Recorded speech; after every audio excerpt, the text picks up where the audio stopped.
बिस्मिल्लाहिर्रहमानिर्रहीम। अस्सलाम वालेकुम व्यूअर्स, उम्मीद है खैरियत सां हूंदो। अॼु DHQ हॉस्पिटल में ब्रेस्ट कैंसर जे हवाले सां सेमिनार थियो, जंहिंमें वाक बि कई वई अवेयरनेस लाइ। तक़रीबन 100 खां अबव हिते doctors, lady health workers, DC साहब पाण शिरकत कई। उन जे बारे में ॻाल्हाईंदासीं असां डॉक्टरनि सां ऐं पुछंदासीं त इन जो आसान जेको आहे अवेयरनेस, या आसान सिंधी में चवंदा आहियूं त मालूमात हिकिड़ी आम लेडी ताईं कीअं पहुचाए सघिजे। असां सां गॾु मौजूदु डॉक्टर रुकैया। असां डॉक्टर साहिबा ठीकु आहियो? खैरियत आहे? डॉक्टर साहिबु, कीअं थियो आहे जो तव्हांजो प्रोग्राम, ऐं आसान अगरि लफ़्ज़नि में असीं इनखे डिफाइन करणु चाहियूं त आम जेका ॻोठ जी माई आहे उन ताईं इन जी असीं निशानियूं कीअं पहुचायूं? बिस्मिल्लाहिर्रहमानिर्रहीम। अॼु जेको असां हीउ प्रोग्राम अरेंज कयो हो त उन में सेमिनार जेको अरेंज कयोसीं त आसान जेको तरीक़ो तव्हां चओ पिया त उहो आसान तरीक़ो इहो ई आहे त उहे माण्हू जेके असांजी कम्यूनिटी ताईं, कम्यूनिटी लेवल ते वञी, छाकाणि त हॉस्पिटल ताईं का लेडी असां ताईं रसे थी, का पंहिंजे मजबूरियुनि जे तहत नथी बि रसी सघे। त असांजो मेन मक़सदु हिते इहो हुयो LHWs खे, लेडी हेल्थ वर्करनि खे असां पाण में सां गॾु हिते इन्वॉल्व कयो, उन्हनि खे असां इनिशियल आगाही ॾिनी त असांजो मैसेज उन्हनि जे डोर स्टेप ताईं ईज़ीली पहुची सघे। उन्हनि जे कुझु निशानियूं ॿुधाए सघूं था असीं एज़ अ कैमरा ते, जीअं आम लेडी बि अगरि असांजो प्रोग्राम ॾिसे पई त उनखे इनिशियल सां ख़बर पए त हा हीअ निशानी ब्रेस्ट कैंसर जी आहे?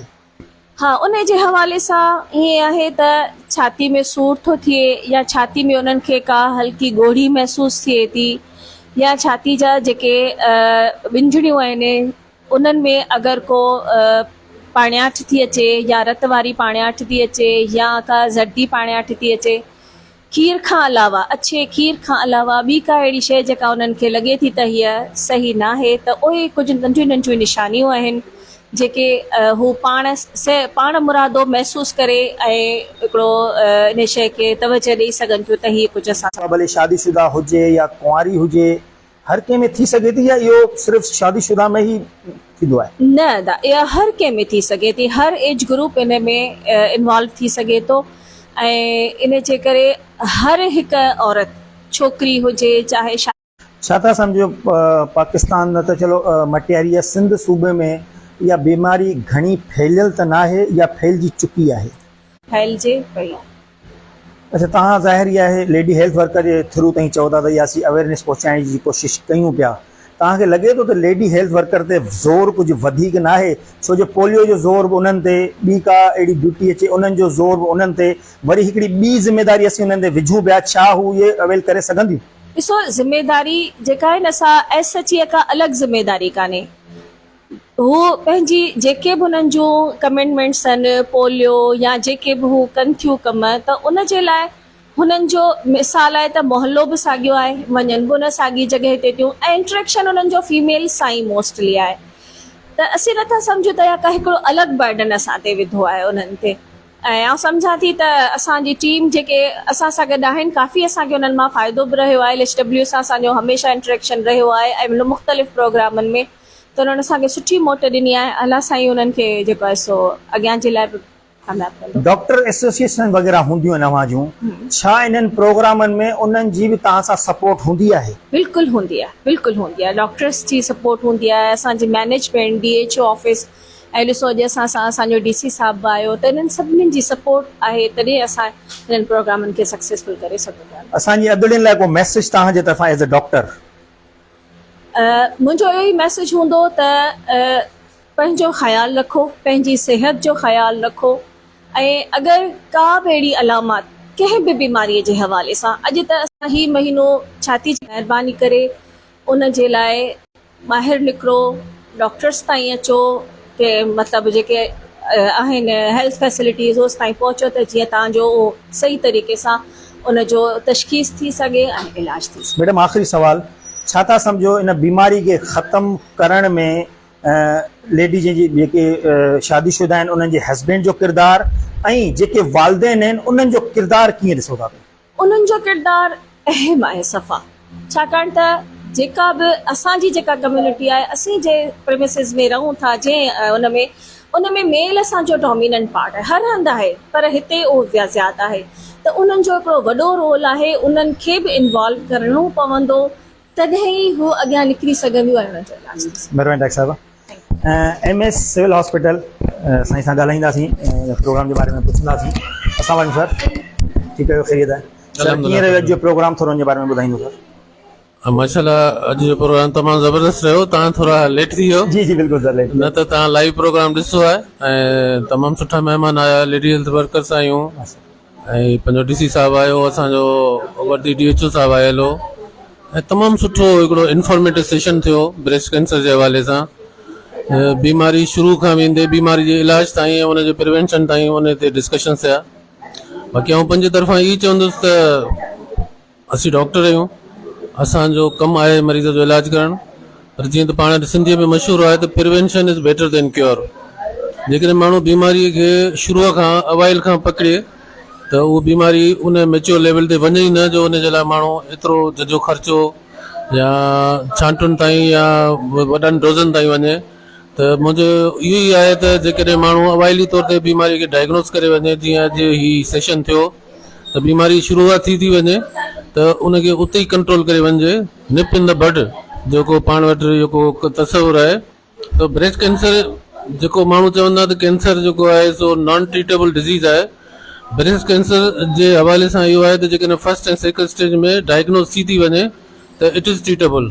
त इहो केॾी पॉज़िटिव साइन आहे जेकॾहिं डॉक्टर ऐं पेशेंट जे तावन सां अवाइली तशख़ीस थी वञे बीमारीअ जी, त उनखे माण्हू उन बीमारी खे उते कंट्रोल करे सघे थो, त उन सां माण्हू जी जान बची सघे थी ऐं उनजो इलाही सरमायो बची सघे थो।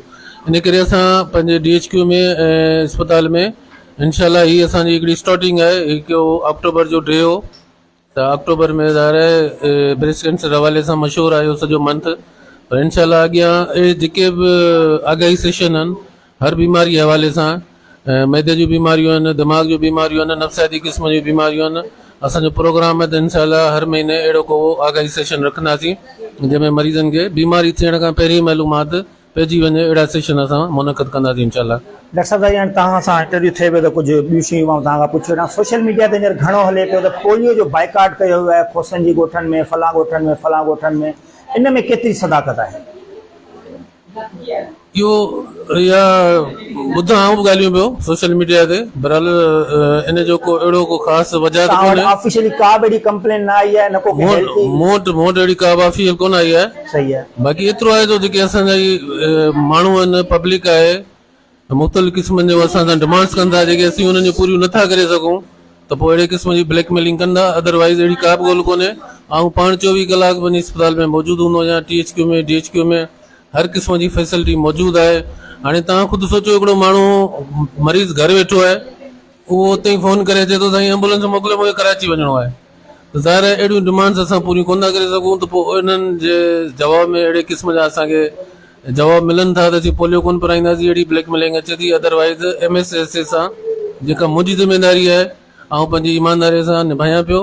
हर माण्हूअ खे उनजी जेका हेल्थ फैसिलिटी ऐं जेका बि असां खां सपोर्ट आहे, ऐं असांजी एम्बुलेंस वग़ैरह सभु फ्री आहिनि, एमरजेंसी फ्री आहे। ऐं जेके माण्हुनि जी इहे डिमांड्स आहिनि त हाणे घरां गाॾी खणी हुनखे कराची वञी रसाए अचे, त इहे ब्लैकमेलिंग में आऊं कोन थो अचां। ज़ाहिर आहे सम्झो त चंद जेके आम माण्हू आहिनि जेके सोशल मीडिया ते वावेला कनि था, उहे सिर्फ़ु पंहिंजी ज़ाती मफ़ाद लाइ इहो कनि। बिल्कुलु 100% पंहिंजी ज़ाती मफ़ाद लाइ। तव्हां ॾिसो सोशल मीडिया अॼुकल्ह इस्तेमाल ई ज़ाती मफ़ादनि लाइ थो थिए।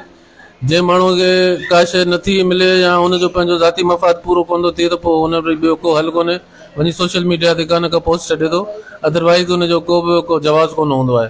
पंहिंजी टीम खे सर कीअं पुश कंदो ऐं ख़राज तहसीन कीअं पेश कंदो? छाजे टीम खां सवाइ हर कमु सम्झां थो अधूरो आहे अव्हां जो। बिल्कुलु उन जे हवाले सां ॾिसो, अॼु जेको असांजो प्रोग्राम आहे, इहा बि हिकिड़ी टीम मैनेजमेंट आहे। मुंहिंजो लेडी डॉक्टर्स जेके आहिनि, ऐं हिननि खे मूं हर पैनल ते हर जॻह ते एप्रिशिएट कयो आहे। ऐं तव्हांखे इहो ॿुधाईंदो हलां त इहा असांजी टीम मैनेजमेंट आहे। हीअ सॼो प्रोग्राम जेको ब्रेस्ट कैंसर जो असांजे WMO त लेडी डॉक्टरनि गॾिजी पाण कयो, असांजी हिन में का बि कंट्रीब्यूशन कोन्हे।